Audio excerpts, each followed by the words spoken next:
Warahmatullahi wabarakatuh. Ya, terima kasih saya ucapkan yang sebesar-besarnya kepada terutama Bapak Kepala Sekolah yang sudah mendukung apapun kegiatan yang saya laksanakan. Kemudian saya juga mengucapkan terima kasih kepada teman-teman yang bersedia hadir dalam kegiatan saya ini. Saya ucapkan terima kasih yang banyak. Dan dalam hati yang paling dalam saya bersyukur sekali karena teman-teman sudah sangat mendukung saya. Tak lupa pula salawat puja dan puji syukur kepada Allah Subhanahu wa Ta'ala karena berkat rahmat dan hidayahnya lah kita dapat berkumpul bersama di kegiatan pada siang ini tentang diseminasi budaya positif. Tak lupa pula salawat serta salam kepada junjungan kita Nabi besar Muhammad SAW karena berkat beliaulah kita dapat menikmati indah dan nikmatnya Islam. Terima kasih sekali lagi saya ucapkan kepada teman-teman di sini yang sudah meluangkan waktu. Begitu besar harapan saya agar kegiatan pada siang ini sangat bermanfaat buat kita semua. Sebenarnya kegiatan diseminasi budaya positif ini merupakan rangkaian tugas dari pendidikan calon guru penggerak angkatan 10. Kemudian saya berada di angkatan 10, diberi tugas untuk mengadakan aksi nyata. Jadi diseminasi itu merupakan sosialisasi. Jadi jangan sampai materi yang saya dapatkan ini berhenti sampai di saya, begitu. Jadi harus saya berbagi dengan teman-teman di sini agar dapat mengimplementasikan di kelas terutama. Karena untuk tujuannya untuk meningkatkan pendidikan dalam pencapaian visi misi sekolah kita. Baik, Bapak dan Ibu, kita sebenarnya santai ya. Kita di sini kita sambil diskusi. Kemudian posisi saya di sini bukan mohon maaf sebelumnya. Jadi saya bukan berarti saya lebih tahu dari Bapak Ibu. Saya percaya pasti Bapak dan Ibu lebih tahu dari saya. Jadi mohon berkenan untuk saya menyampaikan apa yang saya dapatkan dari guru penggerak, dari pendidikan guru penggerak. Nah, kemudian ini ada pertanyaan pemantik yang saya akan sampaikan, saya ajukan kepada teman-teman di sini. Nah, tadi sudah budaya positif ya. Pasti kita sering mendengar ya tentang budaya positif. Jadi dari kata budaya dulu. Budaya merupakan cara seseorang ya. Jadi budaya merupakan cara hidup dari kita. Tentang bagaimana pola pikir merupakan tingkah laku kita sehingga membentuk budaya, membentuk suatu kebiasaan ya.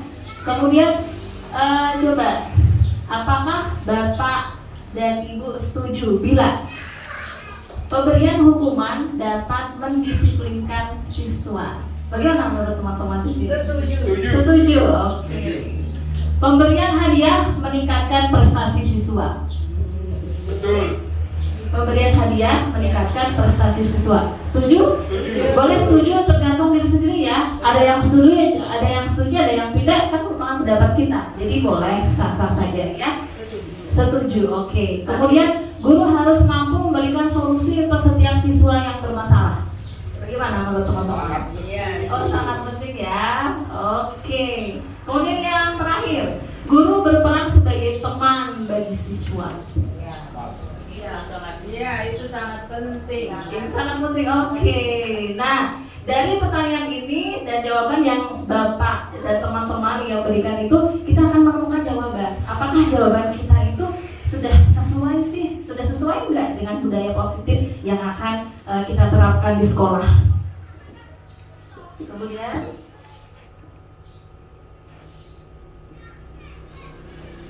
di hukuman itu setuju, tapi ada tapinya.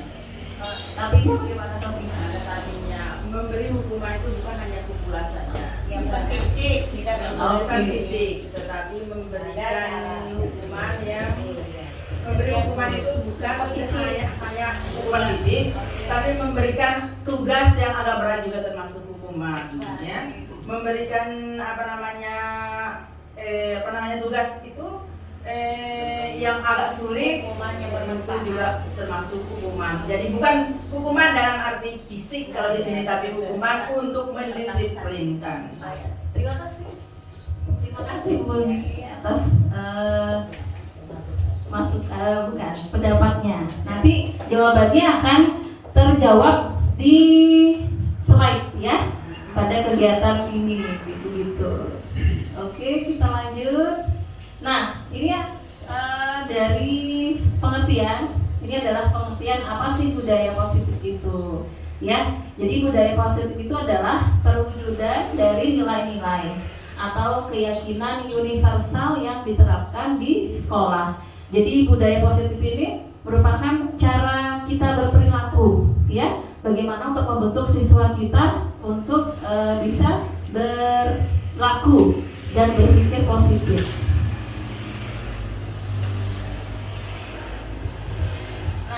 Kemudian di budaya positif ini hal-hal atau konsep inti yang akan kita diskusikan pada siang ini yaitu yang pertama tentang disiplin positif, ya. Apa sih sebenarnya disiplin positif itu dan bagaimana gitu. Kemudian motivasi perilaku manusia. Jadi segala sesuatu yang kita lakukan meskipun itu hal buruk sekalipun pasti kita memiliki motivasi. Apa sih motivasinya? Dorongannya seperti apa? Nah, kemudian yang ketiga, keyakinan kelas. Nah, nanti ini kita akan belajar bersama. Kemudian kebutuhan dasar manusia. Ya, sebenarnya apa sih kebutuhan dasar manusia itu? Nah, kemudian posisi kontrol seorang guru. Nah, yang terakhir segitiga restitusi. Nah, jadi dari keenam ini, saya yakin pasti Bapak Ibu sudah tidak asing dengan konsep-konsep ini ya. Dari beberapa ini ada 6 ini, mana yang menurut Ibu baru Ibu dengar? Yang Ya? Iya, benar. Segitiga restitusi. Nah, di sini akan kita bahas. Oke, selanjutnya. Nah, saya meminta teman-teman kita akan mencoba ya mengepalkan tangan kanan. Teman boleh semuanya? Oke, mengepalkan tangan. Ya, jadi saling mengepalkan tangan. Ya, genggam kalau bahasa desa kita, menggenggam tangan. Nah, teman yang satu jadi di sini, jadi diumpamakan atau bisa ditulis boleh sesuatu yang berharga diletakkan ke dalam tangan kita. Jadi kita menggenggam sesuatu yang berharga, tidak boleh melepas. Yang satu menggenggam tidak boleh. Nah, teman yang satu mencoba dengan segala cara membuka kepala teman yang di sampingnya. Oke, sudah? Oke. Bisa dipahami? Nah, boleh dengan segala macam cara, dengan memaksa boleh, memaki boleh, segala macam menggoda, mengintimidasi, memarahi, menggelitik boleh, dirayu juga boleh, dirayu. Biasanya yang bapak-bapak yang laki-laki ini biasa merayu ya, boleh. Oh jadi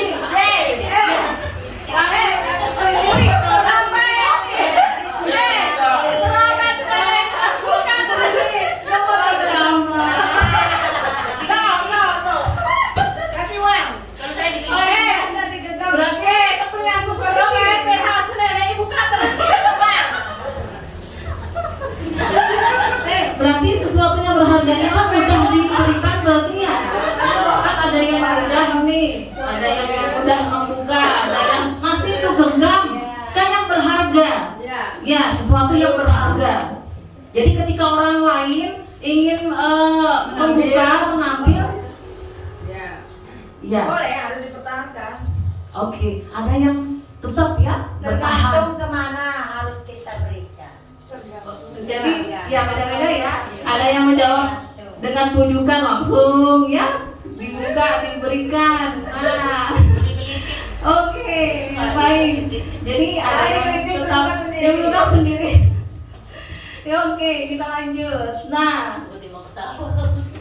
Nah sebenarnya bagaimana sih tadi dari pengepalan tangan tadi kegiatan kita itu ya sebenarnya maknanya apa sih? Nah jadi sebenarnya adanya pergeseran ya dari paradigma itu cara pandang kita yang sebelumnya dengan yang saat ini tentang teori kontrol. Teori kontrol ini disampaikan oleh Dr. William Glasser. Ini merupakan seorang pakar psikolog dan juga seorang pendidik.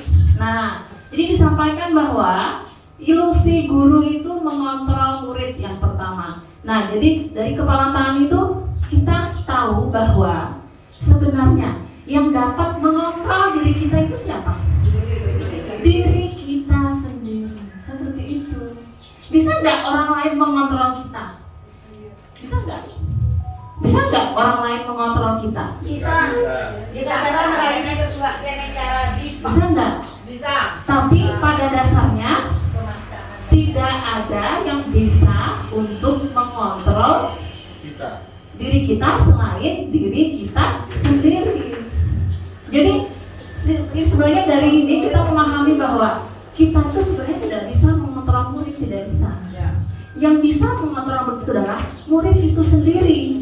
Kenapa misalnya dia mau nih kita suruh dan dia mengerjakan, itu pada dasarnya dia sebenarnya membuka diri untuk mau dikontrol. Jadi tergantung dia mau dikontrol atau tidak. Nah contohnya misalnya murid kita ada yang bisa, ada yang sering mengerjakan PR, ada yang tidak.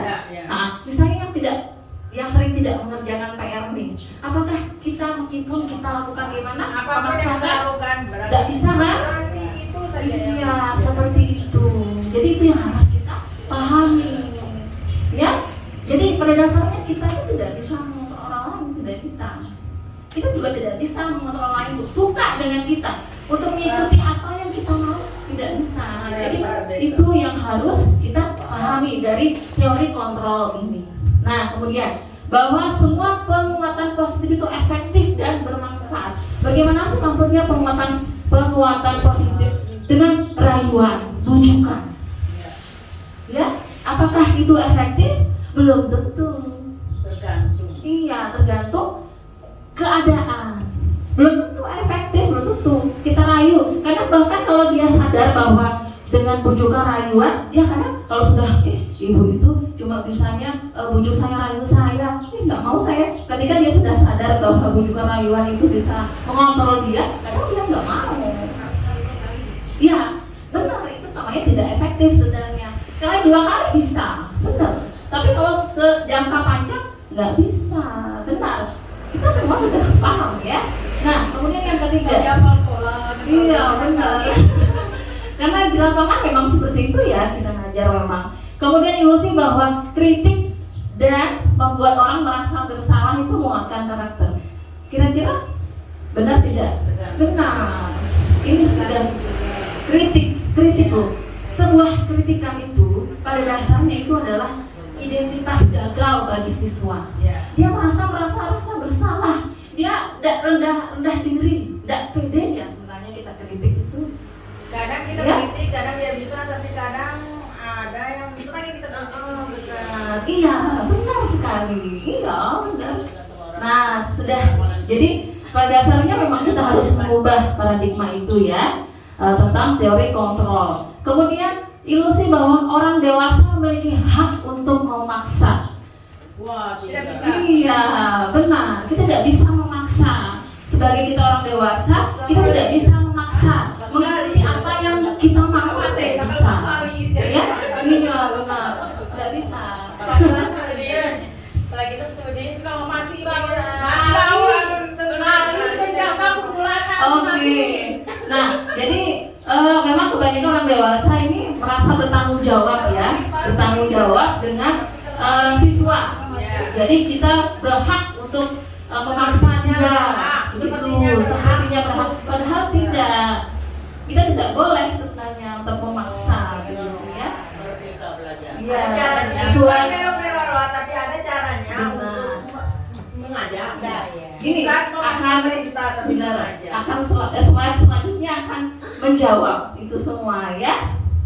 Jadi ini sebenarnya pergeseran paradigma itu kan kita sudah masuk ke dalam kurikulum merdeka ya. Jadi merdeka itu pada dasarnya saya sampaikan sedikit mengenai filosofi pendidikan. Jadi tujuan pendidikan itu menciptakan kondisi siswa ya sesuai dengan kodratnya, kodrat alam dan juga zamannya ya, untuk mencapai keselamatan dan kebahagiaan setinggi-tingginya sebagai manusia maupun sebagai anggota masyarakat. Jadi sebenarnya makna kata merdeka itu bukan berarti semua maunya dia, tidak. Kita sebagai guru harus menuntun agar tetap dia tidak kehilangan arah, tetap dia bahagia, tetap dia selamat, seperti itu. Jadi merdeka bukan seperti itu. Jadi disinilah pentingnya penanaman disiplin positif. Nah, kemudian bagaimana seseorang bisa berubah dari paradigma stimulus respon kepada pendekatan teori kontrol. Nah, seperti stimulus respon itu, maksudnya stimulus respon itu yang biasa kita ketahui, begitu ya. Jadi realitas kebutuhan itu kita sama, tapi teori kontrol itu kita tuh sebenarnya berbeda. Nah, ini adalah paradigma cara pandang yang harus kita rubah, ya. Jadi kebutuhan kita itu tidak sama. Ada yang mungkin butuhnya, kalau kayak saya misalnya kebutuhan akan sandang, pangan misalnya gitu. Mungkin kebutuhan yang lain beda, lebih pada kasih sayang, mungkin perhatian, begitu. Kemudian semua orang melihat hal yang sama. Itu yang stimulus respon ya. Kemudian yang kontrol ini setiap orang memiliki gambaran yang berbeda. Iya, karena kita masing-masing itu pikiran kita kan, setiap orang memiliki pemikiran yang berbeda. Kemudian kita mencoba mengubah agar orang lain berpandangan sama dengan kita. Nah, seperti yang sudah kita diskusikan. Jadi setiap kita itu memiliki cara pandang yang berbeda. Kita tidak bisa memaksa orang lain untuk sama dengan kita ya. Nah, kemudian perilaku buruk dilihat sebagai suatu kesalahan. Nah, di teori kontrol semua perilaku memiliki tujuan. Jadi terkadang kita sebagai guru itu fokusnya pada kesalahan mereka. Itu harus diubah menjadi pemikiran yang positif. Jadi meskipun itu perbuatan yang negatif pun memiliki tujuan. Harus kita pahami. Sebenarnya anak ini nakal itu dia tujuannya kenapa sih?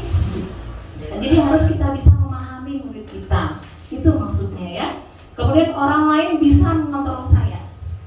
Nah, kemudian dari kontrol yang harus kita rubah, hanya Anda yang bisa mengontrol diri Anda sendiri. Nah, kemudian pemaksaan ada pada saat bujukan gagal. Nah, kolaborasi dan konsensus menciptakan pilihan-pilihan baru. Nah, ini pentingnya kita saling berkolaborasi. Bukan hanya kolaborasi dengan teman rekan sejawat, tapi juga kita harus berkolaborasi dengan peserta didik kita, dengan murid kita. Seperti itu ya. Kemudian modal berpikir menang kalah. Jadi kalau menang kalah ini kan hukuman ya pada dasarnya sebenarnya. Jadi kalau saya berbuat, kamu harus tanggung jawab misalnya, seperti itu. Jadi ada si korban yang menang, si korbannya yang merasa menang, yang melakukan itu merasa dia gagal, merasa dia rendah diri gitu. Maka kadang makin dia nakal. Tapi dengan teori kontrol ini kita akan model berpikir menang-menang. Bagaimana sih si korban dan pelaku ini tidak merasa kalah, begitu.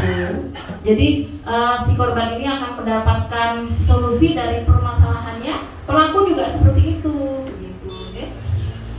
Oke, next. Nah, di sini kita akan berbicara tentang disiplin positif. Nah, jadi disiplin positif itu merupakan salah satu cara penerapan disiplin yang bertujuan untuk menumbuhkan kesadaran serta memberdayakan anak untuk melakukan sesuatu tanpa sogokan, ancaman maupun hukuman. Nah,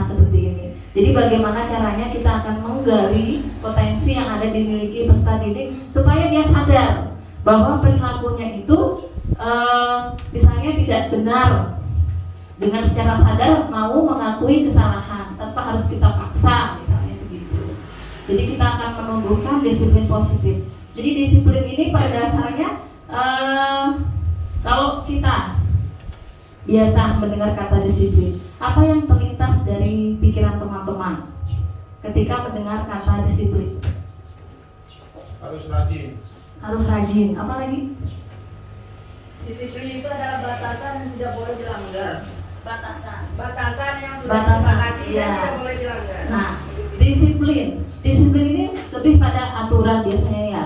Seperti kita ketahui bahwa biasanya disiplin ada aturan, harus patuh, ya, harus patuh, kemudian tata tertib. Disiplin ini juga mengarah pada hukuman biasanya ya, hukuman yang pasti membuat kita tidak nyaman, ya enggak? Ya. Nah, dari sini kita akan belajar tentang disiplin positif. Bagaimana sebenarnya disiplin dan hukuman itu adalah sesuatu hal yang berbeda, tidak sama.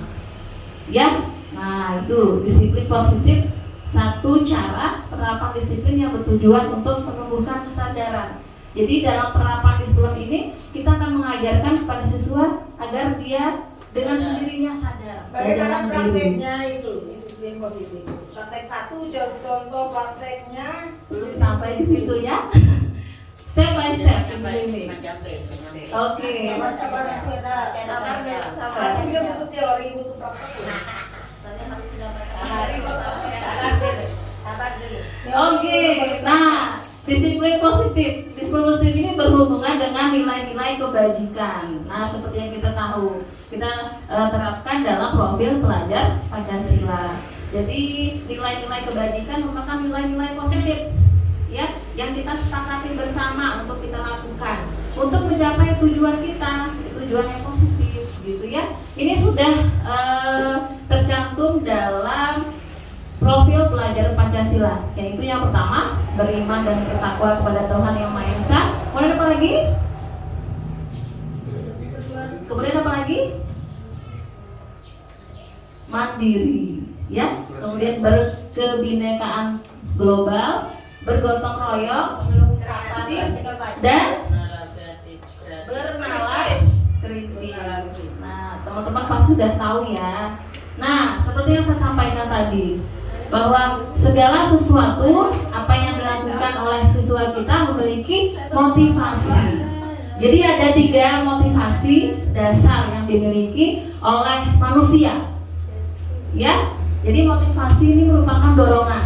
Ada dorongan dalam diri kita untuk melakukan sesuatu. Yang pertama, biasanya kita melakukan sesuatu itu agar tidak dihukum, ya enggak sih? Ya enggak? Ibu Mimi, bagaimana? Kadang kita melakukan sesuatu itu karena kita merasa tidak nyaman, ya enggak?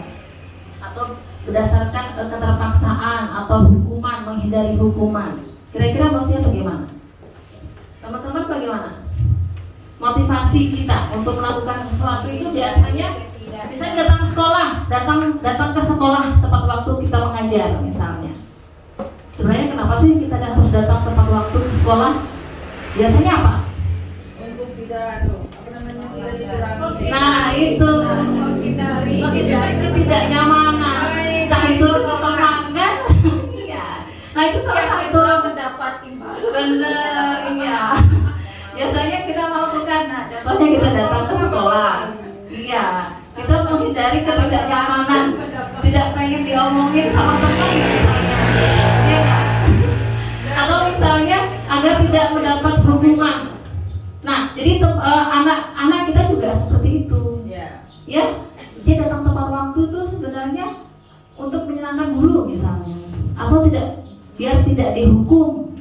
Nah, itu adalah salah satu misalnya motivasi menghindari ketidaknyamanan atau hukuman. Kemudian yang kedua, mendapat imbalan atau penghargaan. Ini biasa ya, saya datang tepat waktu, misalnya ya, saya rajin, biar saya dikasih, dipuji sama teman atau sama guru gitu.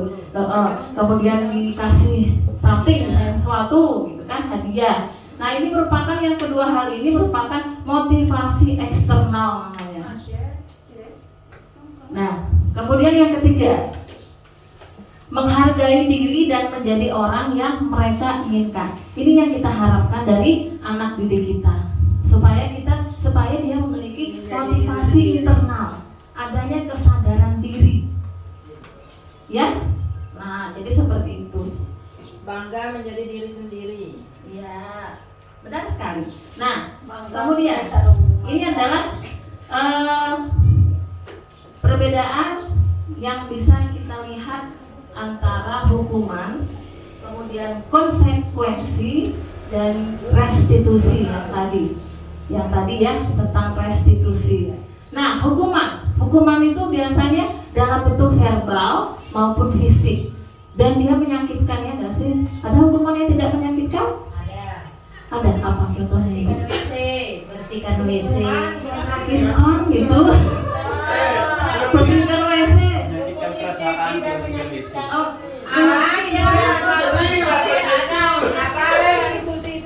Menyakitkan dia mamut perasaan.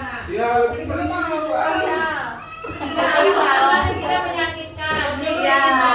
Positif itu. iya. Tidak ada hukuman yang tidak menyakitkan. Benar sekali. Nah, itu hukuman yang kita lakukan itu pada dasarnya merupakan identitas gagal. Gagal maksudnya tidak berhasil kita terapkan hukuman ke anak didik kita. Nah, kemudian sesuatu itu harus terjadi. Kalau pas itu perbedaan antara hukuman, konsekuensi, dan restitusi. Nah, sedangkan restitusi ini kita memberikan pilihan. Nanti saya akan memberikan contoh yang konkret di slide yang berikutnya. Jadi mohon kesabarannya, Ibu G. Ini.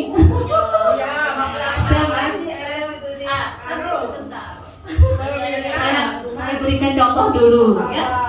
Berikan contoh dulu, biar lebih bisa kita paham. Nah, ini tadi hukuman itu pasti membuat tidak nyaman, ya. Kemudian kalau konsekuensi itu jangka waktu pendek kita rasakan.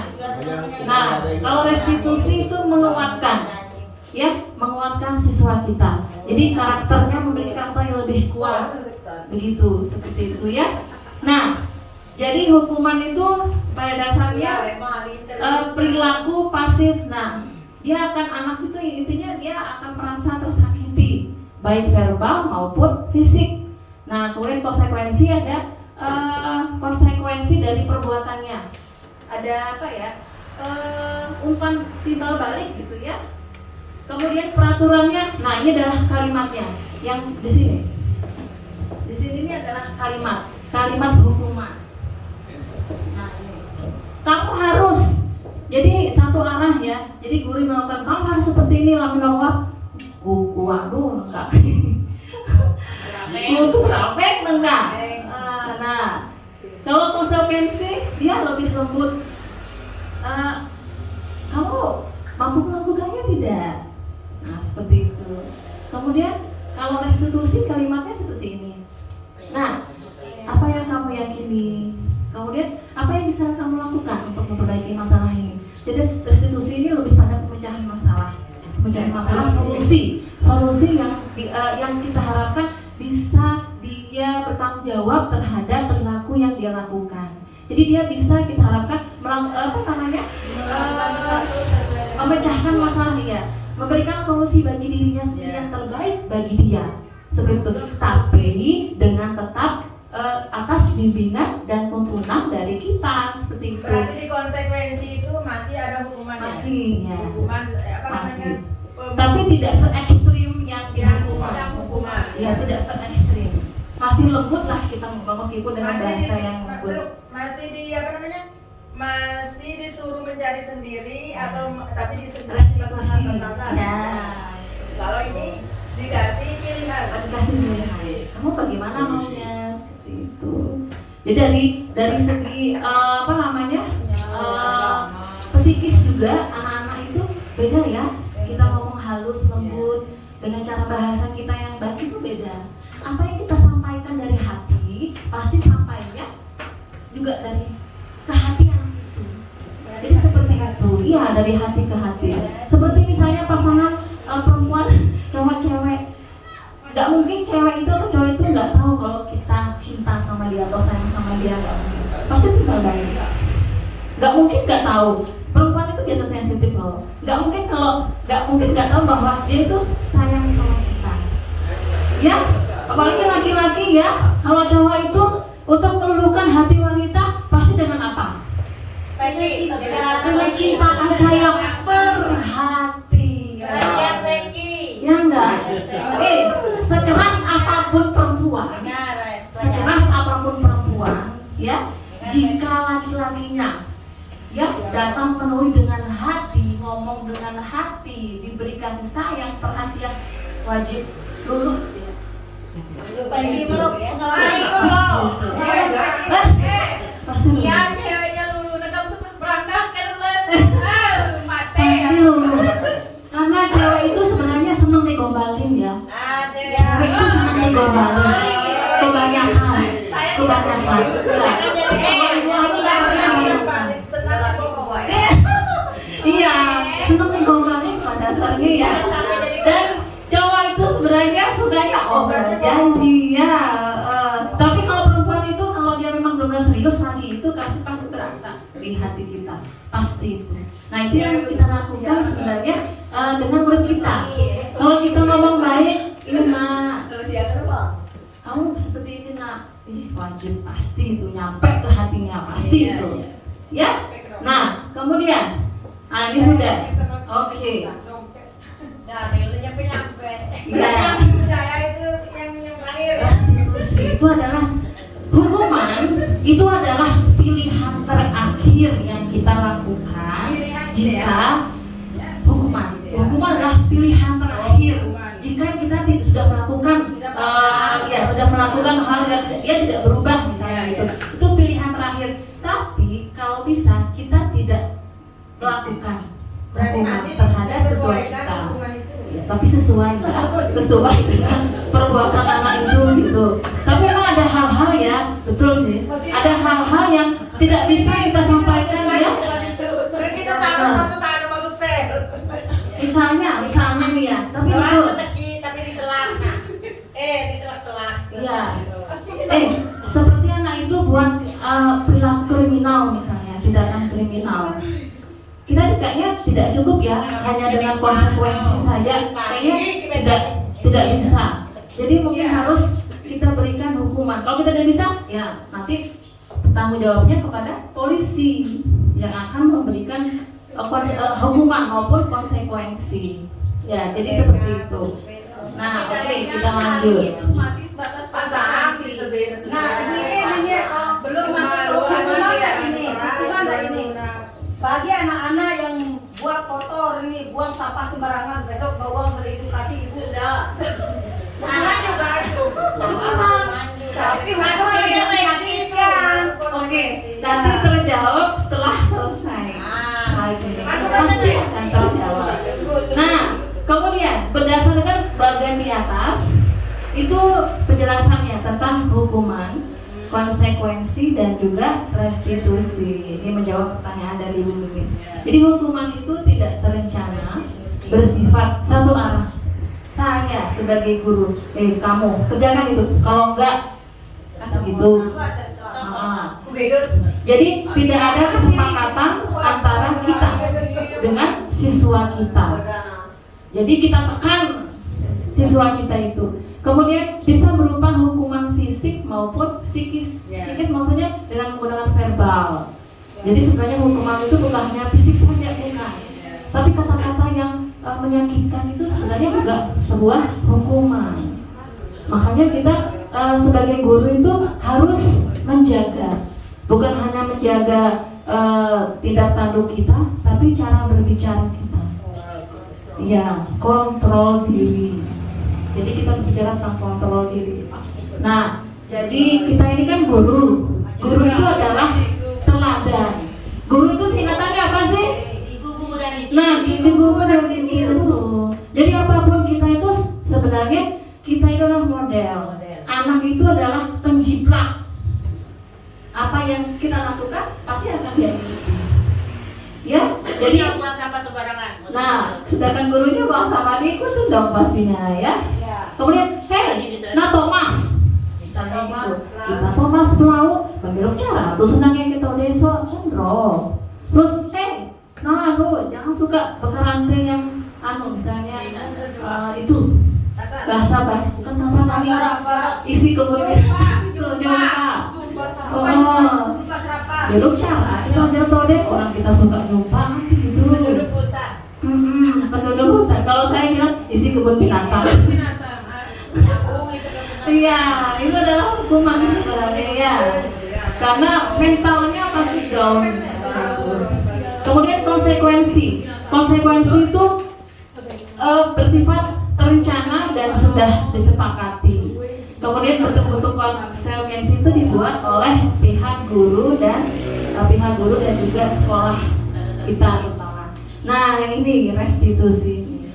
Jadi restitusi ini adalah suatu proses ya untuk menciptakan kondisi peserta didik untuk memperbaiki kesalahan ya, sehingga mereka bisa kembali ke kelompok mereka dengan karakter yang lebih kuat.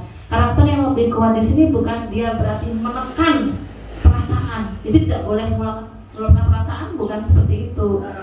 Karakter positif ini ya. Jadi dia lebih pada memperbaiki kesalahan, bukan kita sebagai guru mencari kesalahan, bukan. Karena kita sebagai guru memang suka egois memang ya. Kita kalau anak itu bertengkar, kita seringnya siapa yang salah? Kita mencari kesalahan, ya enggak? Kita seringnya mencari kesalahan. Tapi kalau restitusi ini kita tidak mencari kesalahan murid kita. Kita tidak mencari siapa yang benar, siapa yang salah, tidak. Ya, tapi kita mencoba untuk supaya anak itu berubah, memperbaiki kesalahannya. Berarti kita di situ dituntut untuk menyelesaikan masalah. Menuntut. Ya, restitusi sininya. Kita menuntut siswa kita. Seperti itu. Nanti akan lebih jelas di video ya. Nanti ada videonya. Video yang saya berikan nanti. Nah ini ayo kita menjawab bersama. Apakah ini kalimat ini bentuk konsekuensi atau hukuman? Mencatat 100 kali di dalam buku kalimat saya tidak akan terlambat lagi karena terlambat ke sekolah. Konsekuensi atau hukuman? Konsekuensi. Ya? Iya. Konsekuensi. Konsekuensi atau hukuman? Kira-kira hukuman atau konsekuensi? Hukuman ya? Sama hukuman. Apa yang kalau 100 kali nih? 100 kali. Oh iya, 100 maksudnya 100 kali, 100 kalimat maksudnya gitu ya. Itu adalah konsekuensi atau hukuman? Konsekuensi. Karena dia kan ada manfaatnya juga. Iya. Melatih oke. Kemudian lari memilih lapangan basket 2 kali. Hukuman. Itu sedikit 2 kali 10 kali. Tapi ada positifnya loh itu lari ini lapangan basket. Ada anak yang juara 1 dulu yang Destilan itu juara 1 dunia larinya gara-gara dia sering lari. Kalau 100 kali ya.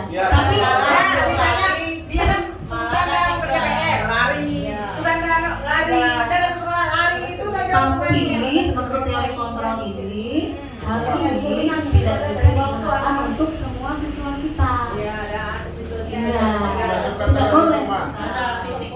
Iya, fisik ada siswa yang kuat dan ada yang tidak. Ini mohon maaf saya cerita sedikit, saya pernah ini siswa saya 10 kali. Ternyata dia lemah secara fisiknya sampai orang tuanya datang ke sekolah. Padahal maksud saya baik seperti kata Ibu Mimi, itu melatih daya fisiknya, daya kekuatannya dia. Tapi ternyata tidak bisa kita gunakan. Itu hukuman, masuk dalam kategori hukuman. Karena tidak semua anak bisa kita Nanti kena HAM. iya terapkan. Kemudian membersihkan. Nah ini teman-teman, membersihkan coretan yang dibuatnya di meja tulis. Konsekuensi. Restitusi. Memang paculah tadi pilihan ini. Restitusi. Cuma konsekuensinya duluan.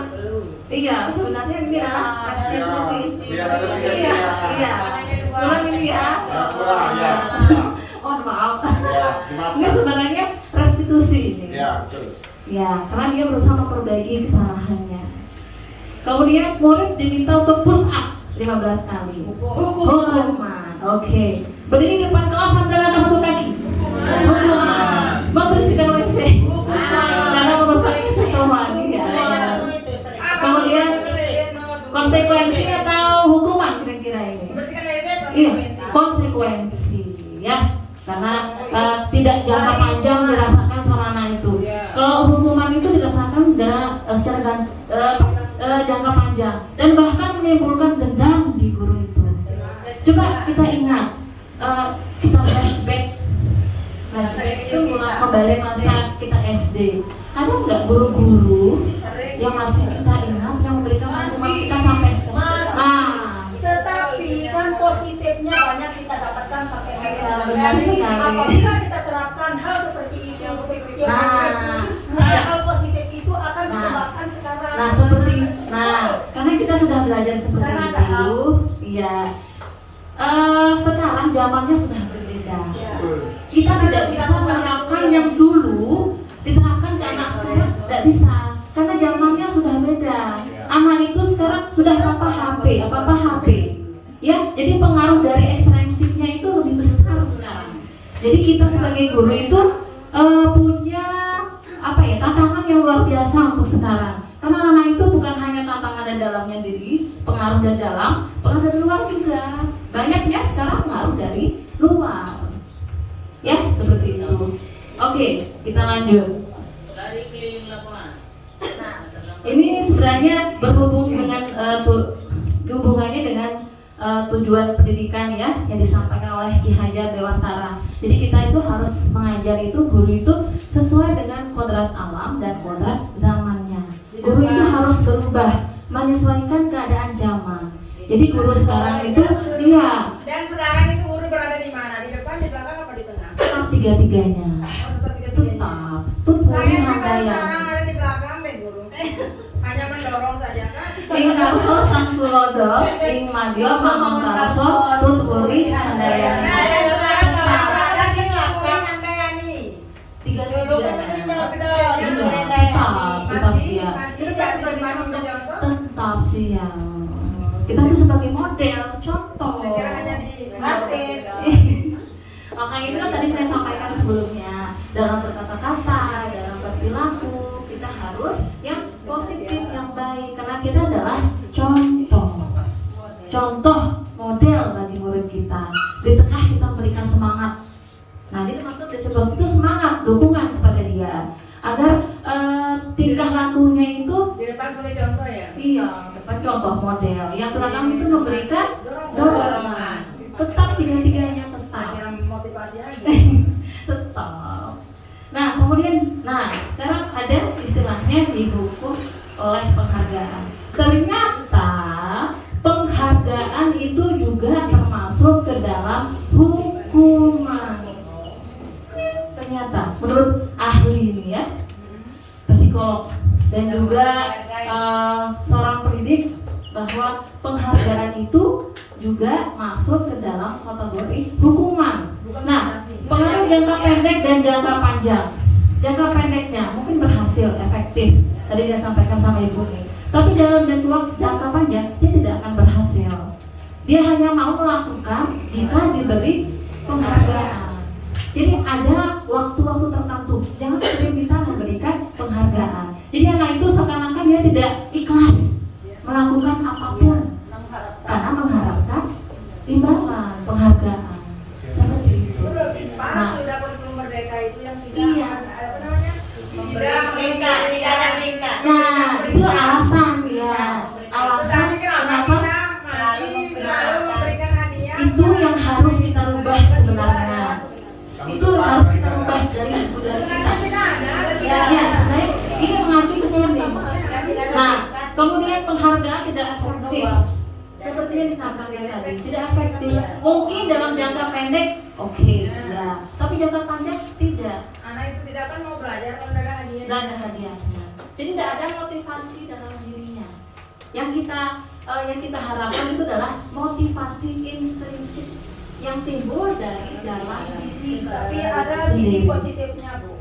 Iya. Waktu misalkan saya kasih seperti Iya, paham.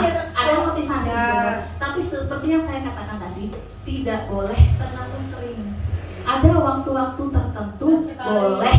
Sekali 6 bulan juga. Ya benar, tidak apa-apa. Ya, tidak apa-apa. Tapi jangan keseringan. Ini ahli yang mengatakan ya, bukan saya. Ujian berupa apa namanya penghargaan berupa Ujian. ujian. Iya. Karena sebenarnya untuk memotivasi motivasi siswa. belum tentu kan ada juga yang tidak menjadi motivasi menjadi beban bagi Iya, yang betul. yang berprestasi. Iya, benar. Dan dia terbebani, oh aku harus mempertahankan Iya. ini supaya mendapatkan. Iya. Dia terbebani ini. Benar. Jangan-jangan nanti peringkat peringkat jangan turun. nanti Nah, saya tidak bisa iya. lagi terbebani dia. Mereka kan belajar tidak ikhlas, itu belajar Iya. saja takut dikejar teman, tetapi tidak ada keikhlasan. Iya, seperti itu. Mereka itu tidak bisa. Iya, Naruh benar. pesaing keringat. Ya, nah itu hubungannya juga dengan merusak hubungan, Ya. merusak hubungan itu. Iya, jadi ada timbul rasa iri dengan ranking 1 itu, ya enggak? Misalnya, tapi pasti bisa gitu. Nih, ada anak saya, dia nangis turun peringkat ranking, dia nangis. Ada anak saya Kalau seperti dari itu. kekurangan yang pintar. Iya, benar. Iya, merusak hubungan namanya itu. Nah, kemudian penghargaan mengurangi ketepatan. Iya, mengurangi ketepatan. Misalnya anak ini kita suruh misalnya siapa ya cepat kasih duit misalnya. Karena mereka banyak salahnya ketimbang benernya, ya nggak sih? Iya, tidak tepat mereka. Kemudian mengurangi kualitas. Jadi hanya mengejar pada hadiah. Ya, tidak pada kualitas. Jadi mengurangi kualitas sebenarnya daya pikirnya. Kemudian penghargaan mematikan kreativitas. Iya, kadang ini ahli ya yang sudah melakukan riset. Jadi anak yang bukan anak, mahasiswa di institut universitas gitu ya di Amerika itu dalam bidang seni. Jadi ketika diberi penghargaan, mereka malah tidak kreatif mereka itu dibandingkan orang yang tidak dijanjikan dengan hadiah apapun, justru malah lebih kreativitasnya malah lebih berkembang.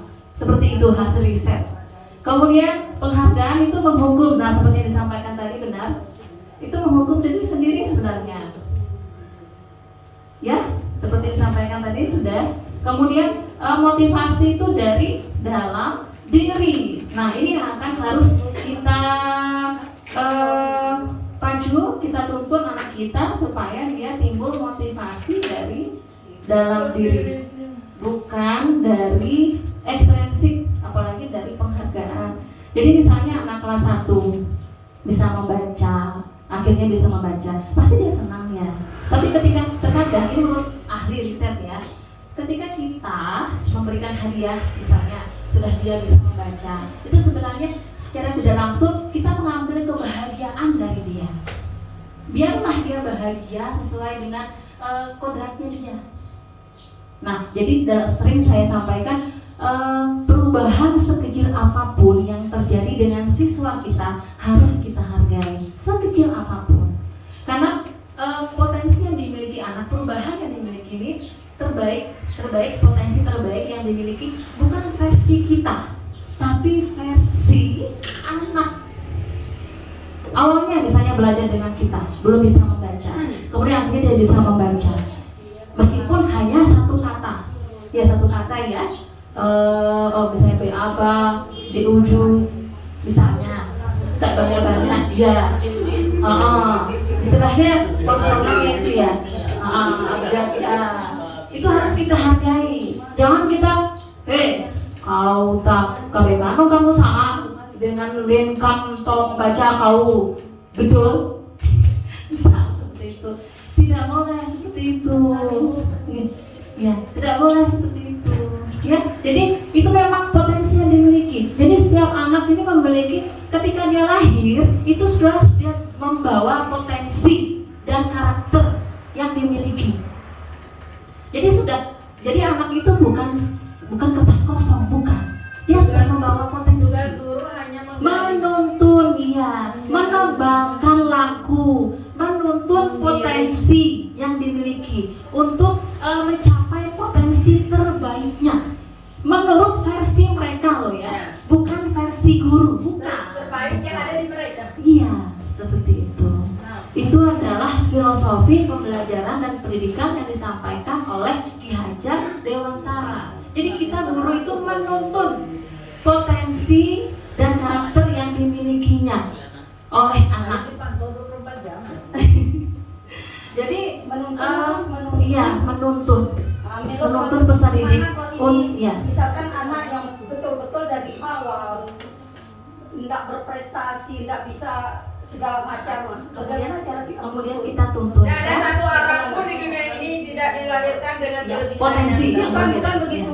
Pasti ada kelebihannya, Ya. cuma kita tidak Bagaimana Ya, belum bagaimana menemukan. cara kita mengajar anak yang betul-betul dia yang pertama dia tidak mau membaca atau tidak mau menulis. Nah. Bagaimana kita cara mendorong?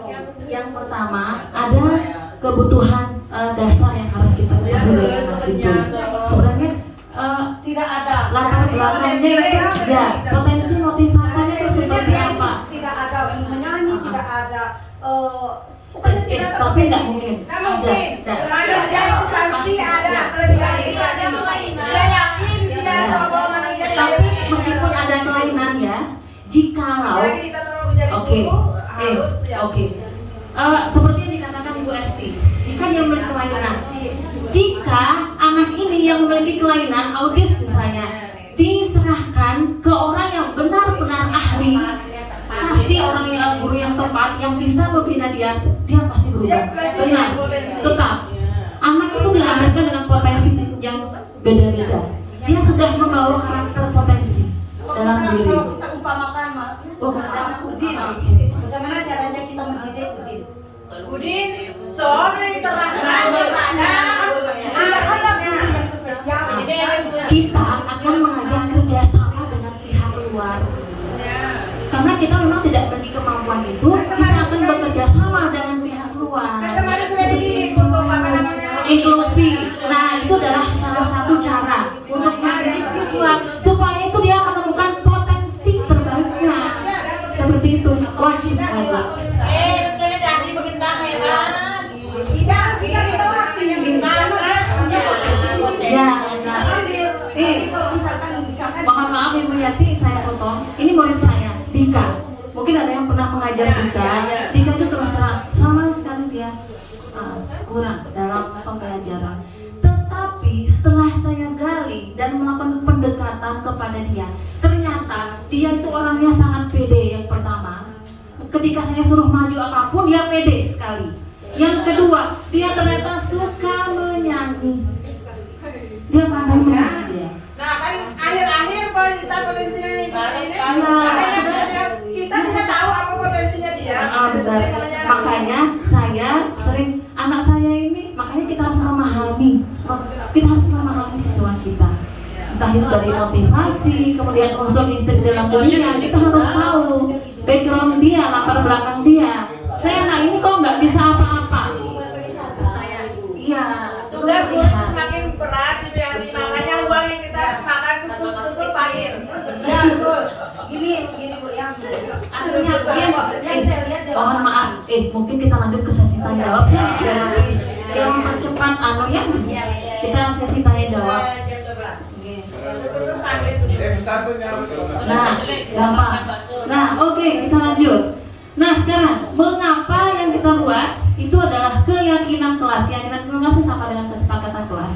Mengapa keyakinan kelas, bukan peraturan kelas? Supaya mudah dilaksanakan.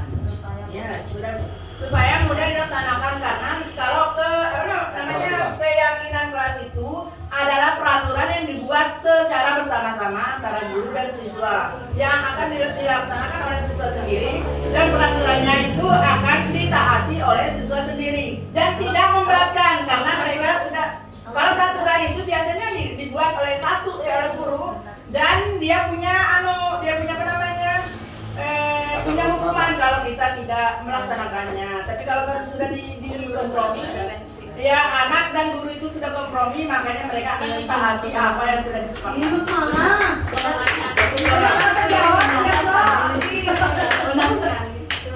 Kabur dari kehidupan. Pahit, gaji so. Sekarang untuk lebih memahami lagi, sekarang ada pertanyaan. Mengapa kita memiliki peraturan tentang penggunaan helm pada saat mengendarai kendaraan roda 2 atau motor? Agar apa? Untuk melindungi diri, ya safety atau keselamatan, ya keselamatan diri. Kemudian yang kedua, mengapa kita memiliki peraturan tentang penggunaan masker dan mencuci tangan setiap saat?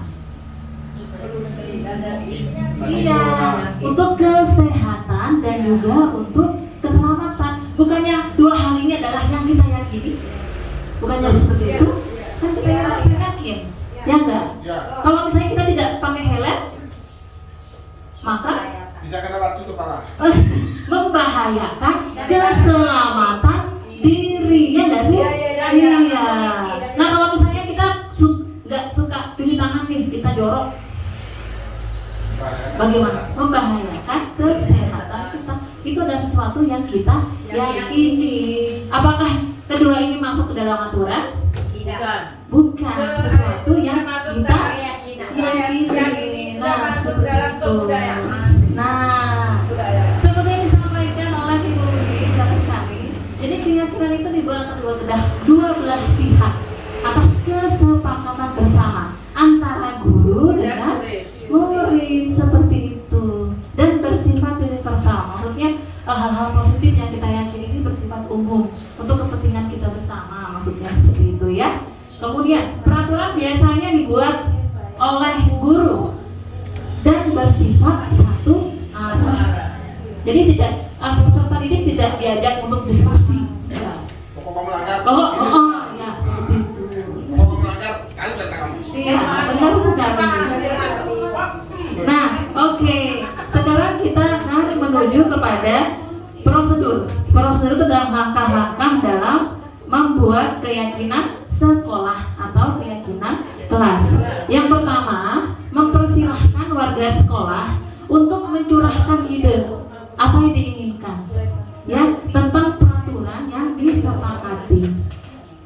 Ya, sebenarnya keyakinan kelas sudah aturan sebenarnya ya, tapi aturan dengan kesepakatan bersama dua arah, ada feedback di situ. Jadi bukan hanya kita saja begitu ya, bukan hanya satu arah, bukan. Kemudian mencatat semua masukan. Yang ketiga, ganti kalimat negatif menjadi positif. Misalnya dilarang membuang sampah. Dilarang itu adalah kalimat negatif. Jadi kita harus merubah Buanglah sampah pada Iya, tempatnya. seperti itu. Buanglah uang di kantong. Jadi buanglah sampah pada tempatnya. Jadi disiplin positif ini kita keyakinan pada pembuatan keyakinan kelas ini kita berusaha untuk menghilangkan kata negatif. Jangan ya. Ya, kalimat negatif. Kita harus merubah kalimat menjadi kalimat yang positif. Jadi kita merubah mindset lah. Ya, berubah mindset menjadi kalimat menjadi positif. Kemudian tinjau kembali curahan pendapat yang terkumpul dan susun menjadi keyakinan kelas. Kemudian tinjau ulang keyakinan kelas yang tersusun. Kemudian meninjau dan menyetujui dengan menggunakan tanda tangan karena sepakat ya, itu bentuk kesepakatan bersama. Entah itu tanda tangan, kalau kelas 1 mungkin dari tanda tangan pakai cap jempol. Ya, entah itu kita pakai bintang. Ya, agar dia bertanggung jawab terhadap aturan yang telah kita sepakati. Kemudian ditempel di dinding. Nah, ini adalah beberapa contoh yang sudah saya buat keyakinan kelas yang sudah saya lakukan bersama siswa. Jadi mendiskusikan dulu, kemudian merumuskan, kemudian menempelkan keyakinan di kelas, menempelkan di tempat yang mudah dilihat. Jangan yang sembunyi. Itu contohnya. Cuman karena ini sudah lama saya buat, jadi belum dibubuhkan itu anunya jempol sama tanda tangan.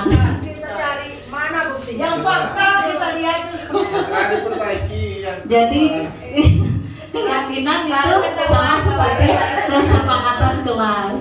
Ini sebenarnya Harusnya di sana. harusnya di sini. Tapi kemarin itu sebenarnya saya menempel di sini nih. Cuma di sini kan kemarin sudah saya buat itu profil pada Pancasila itu hilang ya. Tadi hilangnya. Oke, kita lanjut. Sekarang pada 5 posisi kontrol guru. Ada penghukum, pembuat merasa bersalah, teman, pemantau, dan manajer. Dari kelima ini, kira-kira dominannya yang mana? Yang Bapak Ibu lakukan? Itu yang teman itu. Kalau Susiati manajer. Manajer, manajer. Lihat pemantau. Ada yang sebagai, ada yang sering penghukum nggak? Saya teman. Saya. Oh teman, oke. Jadi teman ya. Saya manajer. Oke. Nah, Dia juga anaknya. Saya banyak kenal. iya. Nah, saya akan memberikan contoh 5 ini ya. 5 posisi kontrol guru. Penghukum itu seperti apa sih? Nah, ini contoh video kontrol guru. Selamat menyaksikan.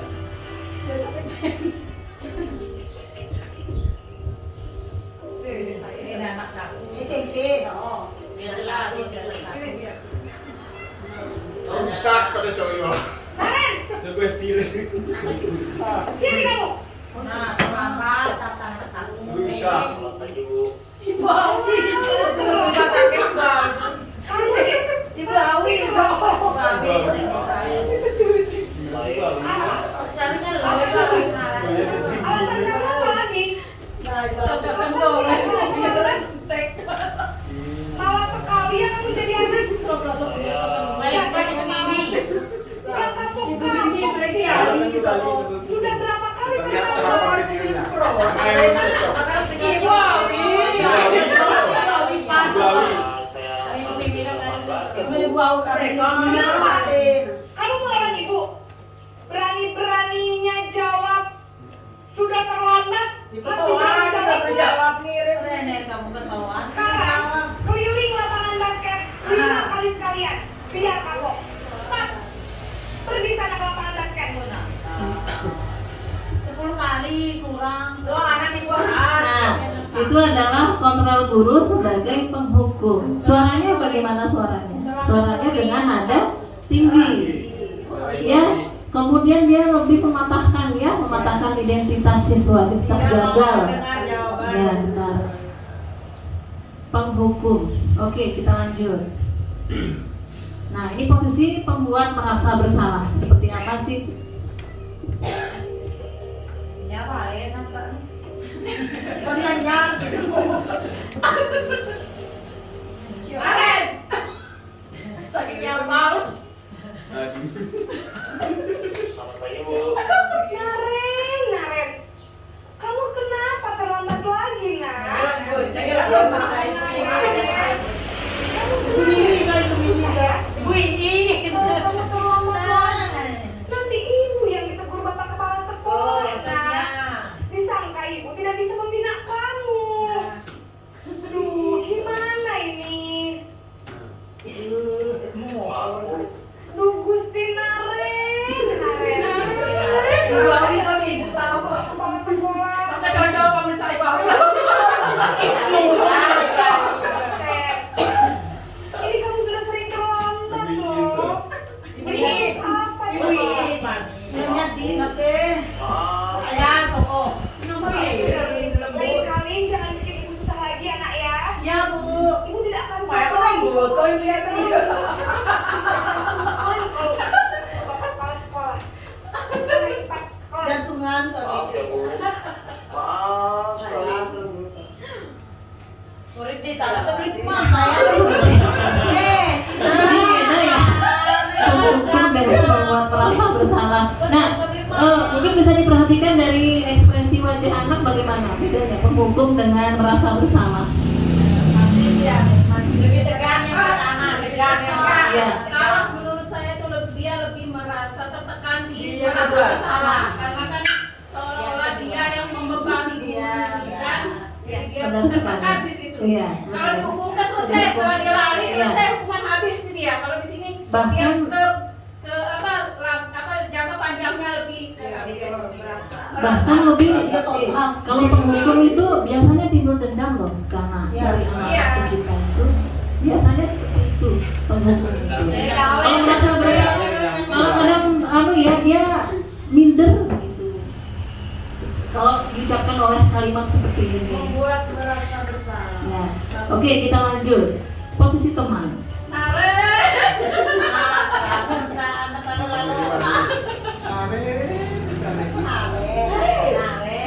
bagaimana ekspresinya dari ibu gurunya dan kalimatnya yang disampaikan oleh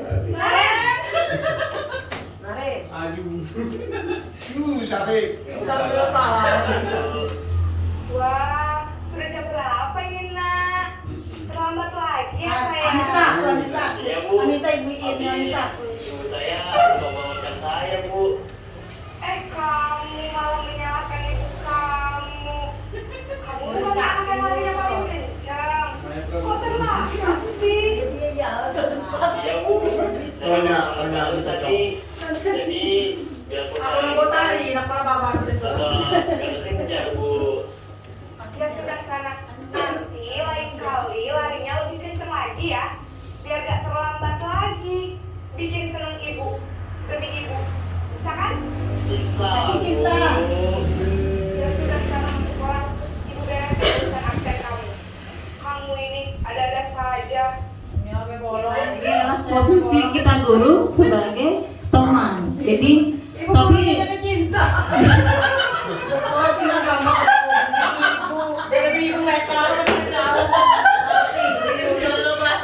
tapi kelemahannya kalau posisi teman ini anak ini jadi lebih bergantung dengan kita. Dia akan lebih nurut dengan kita. Tapi kalau dengan guru lain dia tidak berperilaku yang sama. Itu kekurangan ataupun kelemahan dari posisi kontrol guru sebagai teman. Dia hanya Iya. mau Kata guru itu saja. Betul. Dan dia akan bergantungan, ketergantungan dengan guru. Jadi teman. Yes. Jadi manajer. Itu bedanya ya, hukuman tadi penghukum, kemudian posisinya sebagai merasa bersalah, dan ini teman. Oke, kita lanjut. Ini posisi pemantau. Pemantau itu sama dengan pengawas ya, mengawasi. Kalau penganu terlambat pisau mata.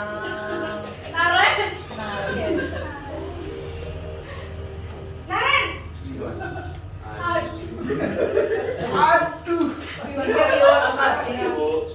Naren, apa peraturan sekolah kita tentang jam berapa kita harus masuk sekolah, nak? Kita Nggak praktek. harus di sekolah jam 7, Bu. Iya betul, sekarang sudah jam 7.20. Naren sudah tahu konsekuensinya. Itu dia belumnya itu kenapa? Kamu, saya harus tinggal kelas pas jam Sama istirahat apa, San? selama 20 menit.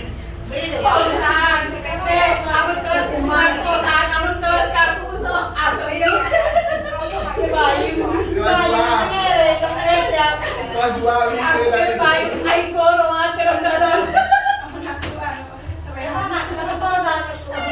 Bagi juga aku nganterin.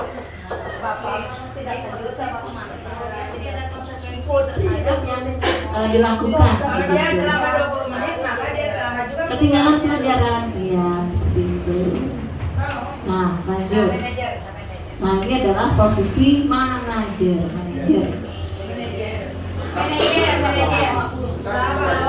Oh, itu pirhas itu. Iya, aku yo.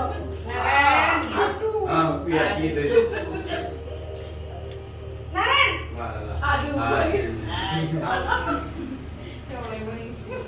Selamat pagi, Bu. selamat pagi Naren. Maaf, Bu. Saya terlambat. Iya, sekolah masuknya jam 7, sekarang sudah jam 7.20. Ya, makanya Jadi sekarang bagaimana ini Naren? Maaf, Bu. Saya lupa setel alarm saya semalam. Baiklah, menurut kamu, keyakinan sekolah yang mana yang perlu kamu tingkatkan? Menghargai diri sendiri dan orang lain mungkin ya, Bu. Nah, sudah Apakah Naren meyakini prinsip saling menghormati tersebut? Iya, Bu. Saya meyakininya. Apakah Naren bersedia memperbaiki masalah keterlambatan ini? Bersedia, Bu. Bagaimana kamu akan perbaiki masalah keterlambatan? Yolanda. Saya akan coba untuk tidak lupa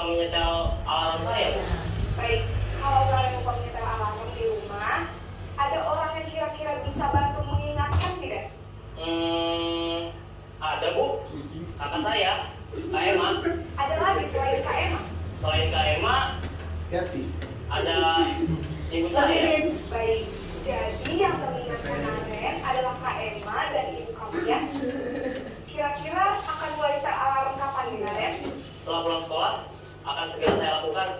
Baik, jadi Naren akan setel alarm untuk bangun besok pagi dan akan diingatkan oleh kakak dan ibunda Naren ya. Ada lagi yang mungkin perlu dilakukan Naren agar tidak terlambat bangun lagi? Tidak ada, Bu. Baik Naren, terima kasih untuk kerjasama. Jangan kami. tidur terlalu malam. Sekarang kamu perlu balik ke Ada alarm apa Terima kasih. Nyari rugi terangan. Nah, demikian ya video posisi sebagai manajer. Jadi ada perbedaan ya, perbedaan antara penghukum, pembuat merasa bersalah, teman, manajer. Nah, sebagai penghukum ini dengan kata-kata yang sudah kita lihat secara bersama di video, dia lebih pada menghardik ini menekan, gitu ya, dengan kalimat dan kata-kata yang kasar, menunjuk-nunjuk, kemudian berkaca pinggang sambil melotot, sambil merah matanya ya, biasanya seperti itu. Kemudian hukumannya berupa fisik maupun verbal. Dampaknya seperti apa? Nah, anak ini menjadi pendendam. Kemudian pasti nggak senang guru yang suka menghukum itu pasti, dan biasanya akan dia ingat selama hidup. Kemudian pembuat merasa bersalah, suaranya lembut sih, namun menyalahkan siswa. Kemudian guru menyatakan kesalahan pada siswa dan sudah diatur ya. Kemudian dampaknya seperti apa? Membuat siswa merasa bersalah, rendah diri dan menarik diri. Entah itu menarik diri dari temannya ataupun dari gurunya. Nah, penghukum dan pembuat merasa bersalah ini merupakan posisi kontrol yang identitas gagal. Jadi sebaiknya tidak kita lakukan. Nah, sedangkan guru bersikap ramah dan juga cenderung bersenda gurau. Kemudian dampaknya bergantung. Nah, segala sesuatu pasti punya positif dan negatifnya ya. Nah, dan ini yang kita lakukan ini tergantung pada situasi dan kondisi, di mana kita harus menempatkan diri kita sebagai teman, sebagai pemantau, dan juga sebagai manajer. Tapi dalam budaya positif ini yang diharapkan kita lakukan dan kita terapkan itu adalah posisi sebagai manajer. Itu harapannya seperti itu. Nah, ini pemantau tadi sudah ya. Jadi nada bicara ekspresinya datar. Dan ini biasanya identitas sukses. Jadi kita akan merubah paradigma kita dari identitas gagal menjadi identitas sukses. Begitu. Kemudian dampaknya apa? Dampaknya biasanya menghidung hadiah. Jadi kalau pemantau ini kan pasti diberikan saksi ataupun hadiah gitu ya. Jadi dia akan dengan sendirinya akan menghitung kira-kira hadiah apa ya atau hukuman apa yang akan kita terima gitu. Kemudian dia tidak sepenuhnya mandiri. Jadi belum sepenuhnya ada kesadaran diri untuk merubah perilaku. Kemudian manajer. Nah, di sini suaranya netral. Kemudian tuntutannya identitas positif. Ya, kemudian mengajukan pertanyaan bermakna. Nah, kemudian membantu siswa memecahkan masalah. Dampaknya apa? Murid menjadi mandiri. Dia bisa mencari solusinya sendiri dengan tentunya dengan bimbingan kita. Seperti itu. Jadi harapannya di sini adalah kita sebagai guru hendaklah dalam mengontrol anak itu sebagai manajer. Nah, ini yang saya sampaikan tadi. Segala sesuatu yang kita lakukan maupun anak didik kita lakukan itu, meskipun itu buruk, itu pasti memiliki motivasi yang pertama. Yang kedua, terkadang ada kebutuhan dasar yang tidak terpenuhi. Nah, ini harus kita pahami. Ada 5 kebutuhan dasar dari manusia. Yang pertama, bertahan hidup. Ya, bertahan hidup, pemenuhan sandang, pangan, dan juga papan. Termasuk psikologis kita, berkembang biak misalnya, bereproduksi, itu adalah kebutuhan dasar dari manusia. Kemudian kasih sayang dan rasa diterima. Nah, pasti semua kita membutuhkan kasih sayang dan pengen diterima. Anak kita juga seperti itu ya. Jadi kita harus memberikan kasih sayang dan perhatian dengan dia.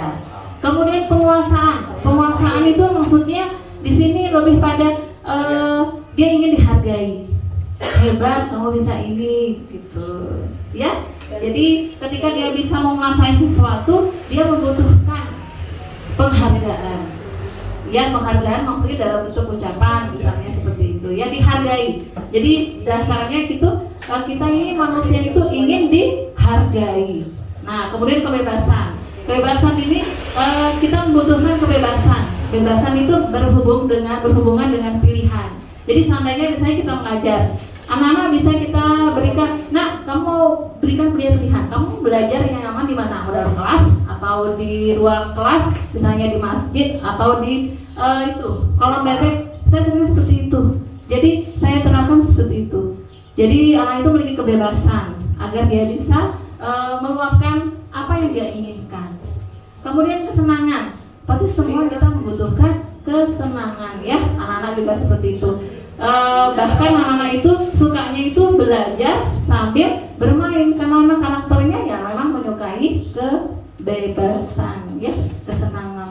Nah, ada satu 4, aku senang main kejar-kejaran dengan ibu guru. Seru. Kira-kira kebutuhan apa yang dia penuhi? Kebutuhan akan kesenangan. Ya, kan aku senang.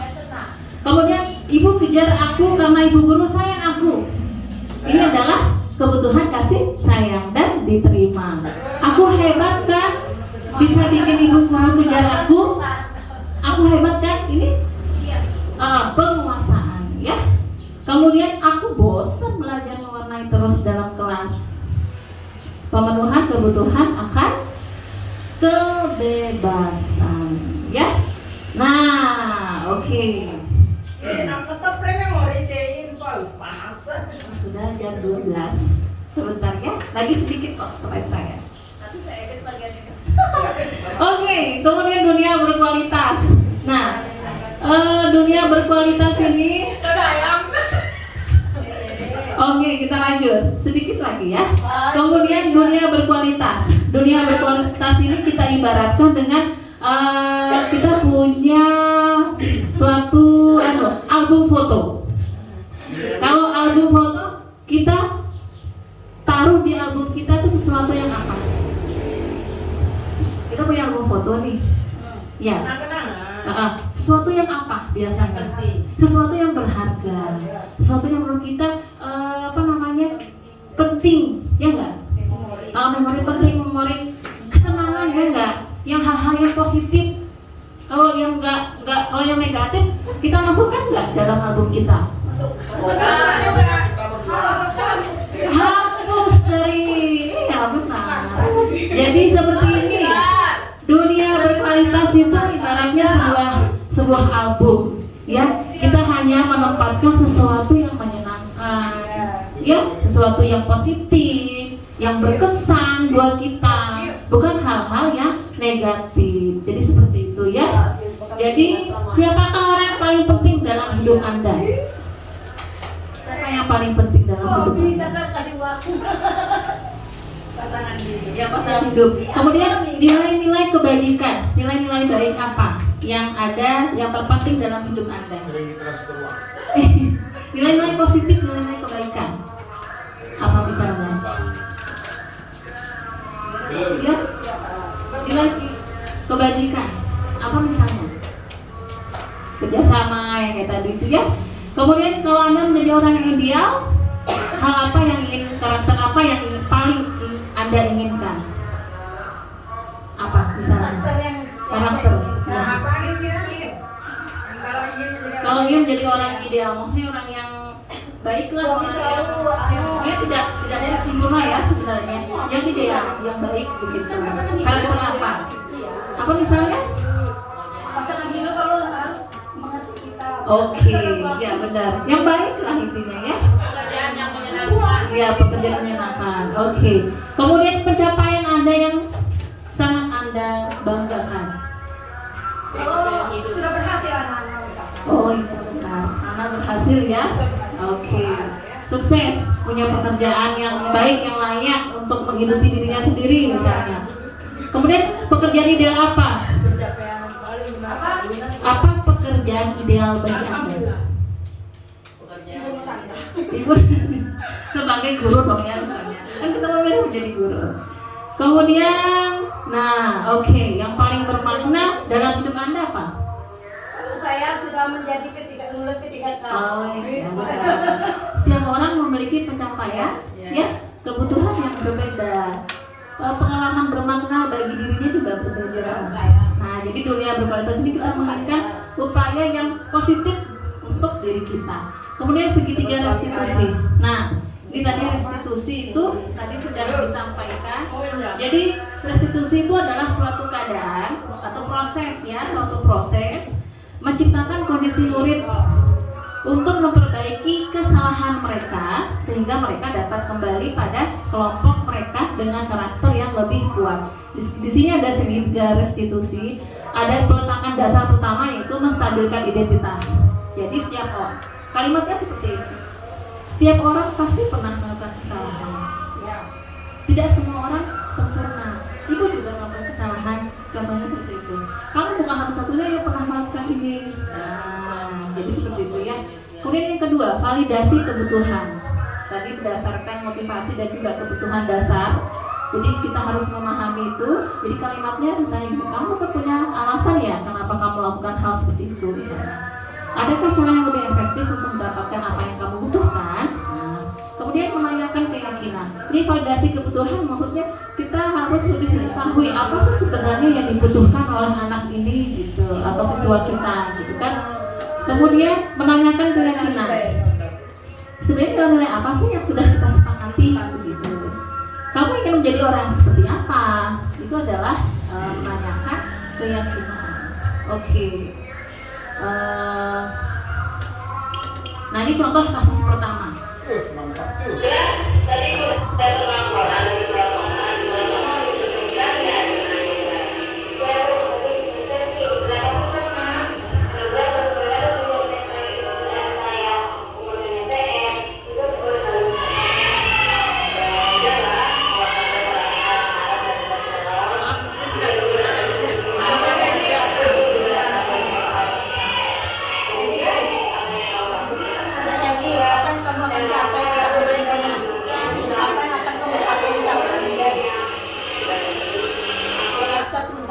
Jadi seperti itu ya. Kau yang kamu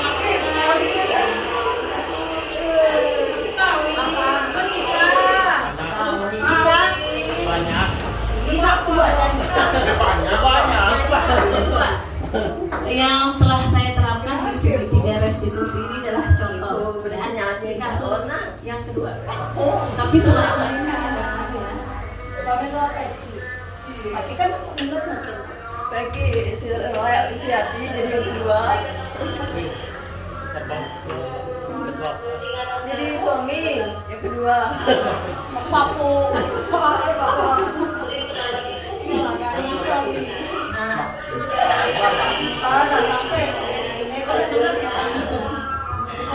Oke, ada kalimat di situ mengatakan setiap orang pasti memiliki kesalahan. Nah, tapi kamu harus memperbaiki, ya. Dia terlambat, bisa untuk memperbaikinya. Kalau yang pertama tadi? Sama dari awal, jadi harus ada ketiga. Ada contoh. Cuma saya videonya ini ya. Tapi sini benar. Jadi kita jadi betul. Nah, oke. Jadi secara singkatnya, jadi jadi kita mencari solusi bersama seperti yang sudah dicontohkan dari kalimat kita. Oke, baik, terima kasih. Kita sudah berada di puncak kegiatan. Alhamdulillah ya, materi yang tentang diseminasi budaya positif alhamdulillah telah saya sampaikan. Ya, semoga apa yang saya sampaikan menjadi bentuk budaya positif yang bisa kita lakukan di kelas, terutama di kelas, kemudian akhirnya akan menjadi bentuk budaya positif di sekolah. Karena perubahan sekecil apapun itu awalnya itu terdapat berubahnya itu harus dari diri kita. Ya. Dan yang pertama berubah dari diri kita. Jadi kalau dalam guru penggerak itu mulai dari diri. Jadi berubahnya dari kita sendiri dulu. Kemudian merubah cara pandang, cara berpikir kita, merubah mindset kita, merubah cara kita berpikir tentang orang lain, merubah cara kita berpikir ataupun memandang dunia itu seperti apa, begitu. Jadi salam dan bahagia ini tetap disampaikan supaya kita tetap selamat dan bahagia. Mungkin itu saja yang bisa sampaikan. Semoga menjadi manfaat, ada manfaatnya ya. Semoga ada manfaatnya untuk kita semua dan bisa kita terapkan. Salam dan bahagia, dan semoga bisa kita terapkan di lingkungan sekolah kita, terutama di kelas ya. Saya tutup, saya sekian. Wabillahi taufiq wal hidayah. Wassalamualaikum warahmatullahi wabarakatuh.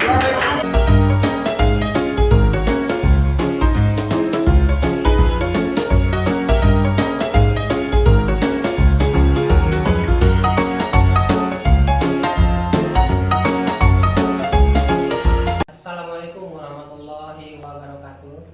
Saya Muhammad Nurdin, SPD MPD, Kepala SD 15.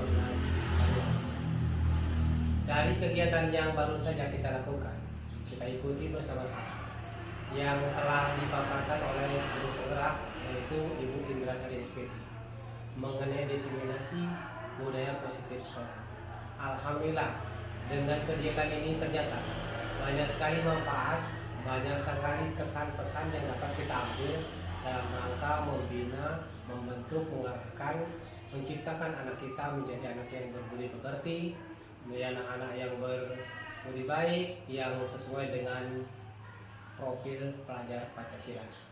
Dengan demikian, kegiatan ini perlu dilaksanakan, dilestarikan ke depannya, karena sangat bermutu, bermanfaat bagi kita. Bagi kami, Kepala SD Negeri 12 ini sangat sekali memberikan aplaus kepada Ibu Guru Penggerak Ibu Indrasari, karena dengan kegiatan ini dapat dipedomani oleh semua guru, dapat dijadikan patokan untuk memberikan pembinaan kepada siswa dari kelas 11 sampai kelas 5. Budaya positif ini perlu dilestarikan. Untuk itu dari sekolah menghargai, memberikan apresiasi kepada guru penggerak. Dengan demikian, sekolah sangat berterima kasih staf tentang hal-hal ini, karena dengan ini juga kita secara bersama-sama dapat membentuk siswa yang berbudi pekerti, yang lembut, berbudi baik, dan berbudaya. Untuk itu saja yang dapat kami sampaikan atas semua yang kita lakukan ini. Semoga bermanfaat bagi kita. Mohon maaf atas segala kekurangan. Assalamualaikum warahmatullahi wabarakatuh. Assalamualaikum warahmatullahi wabarakatuh. Saya adalah salah satu guru di SDN 15 Taliwang, guru kelas 4. Jadi saya setelah mendapatkan atau mengikuti diseminasi budaya positif yang dipandu oleh salah satu calon guru penggerak SDN 15 Taliwang, Ibu Indrasari SPD, saya merasa wawasan saya bertambah, itu yang pertama. Kedua adalah mendapat pencerahan bagaimana kita itu berbuat lebih baik lagi. Yang diawali selama ini kita kan tidak tahu bagaimana cara bersikap kepada anak yang selalu berbuat salah. Biasanya kita sebagai guru tuh sering menghukum, kadang dasar hukumnya kita tidak tahu itu apa, tetapi kita kadang menghukum itu sekehendak kita sebagai guru. Tetapi setelah saya mengikuti kegiatan yang telah dipandu tadi, jadi saya sudah bisa bagaimana bukan lagi menghukum, tetapi membuat sebuah keyakinan di situ, atau